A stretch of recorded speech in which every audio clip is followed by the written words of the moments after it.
रास्ता उपरे शव रखी धारणार बसिले ग्रामवासी। कटक जिला महांगा ब्लॉक अधीनस्थ भद्रेश्वर थाना पोड़ामुराई ग्राम एभली एक दृश्य देखा मिली। पोड़ामुराई ग्रामर दीपक सेठी दादन खटिबाकू जाई विशाखापाटना रे आक्रमणर शिकार हेबा परे चिकित्साधीन अवस्था एक घरोई हस्पिटाल मृत्युवरण करथिले।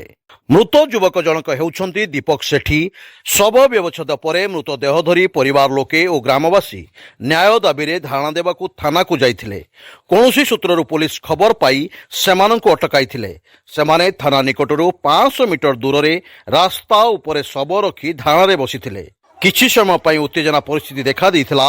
हेले शेषरे कटकर अतिरिक्त एसपी घटनास्थल में पहुंची मृतकों परिवार को बुझासुझा करने सहित दोषी को खूब शीघ्र धरा जाई न्याय प्रदान कराजिबो बोली प्रतिश्रुति देवा परे धारणा अपहृत होइथिला।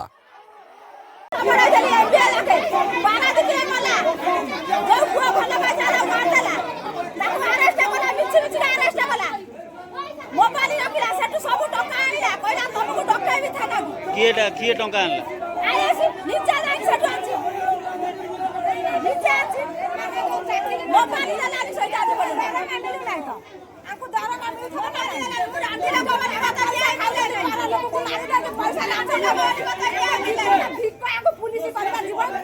काठारू पैसा खाई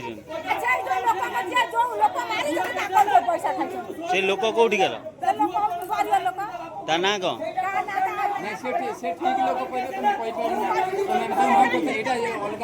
लोक मैंने आसीथिले एक्चुअली से मैंने प्रतिवाद करने को आसीथिले।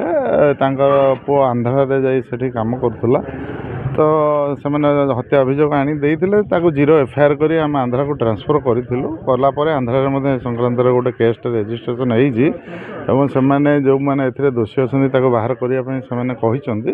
तो आम आंध्रा प्रतिश्रुति देचु कि आम आंध्रा पुलिस सहित कोऑर्डिनेशन करिछु एवं तांको यथाशीघ्र से इन्वेस्टिगेशन करी आमर लोकल रे आसी इन्वेस्टिगेशन करेंगे एवं तांकर इन्वेस्टिगेशन रे पीएम रिपोर्ट आसीबो। तापर सब जिनिस आनी से यथाशीघ्र यार गोटे कनक्लूजन बाहर करने आम लोक प्रतिश्रुति देचु एवं जी दोषी अच्छी जी दोषी बाहर ता विरुद्ध निश्चित रूप से कार्यानुष्ठान ग्रहण कर आम पाखक जहाँ अभियोग आसूँ आम तो निश्चित रूप से एनक्वारी करुचु।